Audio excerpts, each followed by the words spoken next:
বীরভূম ভ্রমণের নতুন একটা ভিডিওতে আপনাদের স্বাগত। আগের পর্বে আপনাদের হাওড়া থেকে রামপুরহাট আসার কুলিক এক্সপ্রেসের এক্সপিরিয়েন্স শেয়ার করেছিলাম। এখন আমরা রামপুরহাট থেকে 250 টাকায় একটা অটো রিজার্ভ করে তারাপীঠ হোটেলের দিকে যাচ্ছি। হোটেল আমাদের আগে থেকেই বুকিং ছিল, হোটেল সোমনাথ।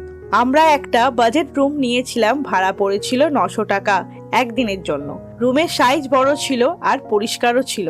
বাথরুমের গিজারও ছিল, যেটা ঠিকঠাক কাজ করছিল, তবে কলগুলো কিন্তু ঠিক ছিল না। পুজো দেব বলে সেদিন আর লাঞ্চ না করে সন্ধ্যের সময় আমরা মা তারা মন্দিরের কাছে পৌঁছে গেছিলাম।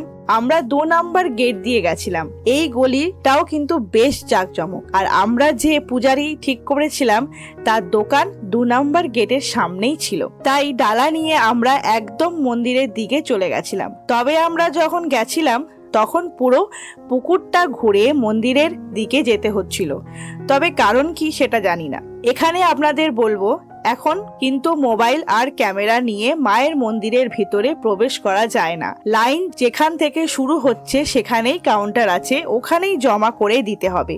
সেদিন মন্দির খুব ফাঁকা ছিল, তাই আমরা অনেকটা টাইম নিয়ে মায়ের কাছে দাঁড়িয়ে মাকে ছুঁয়ে পুজো দিয়েছিলাম, যার জন্য বেশ ভালো লেগেছিল।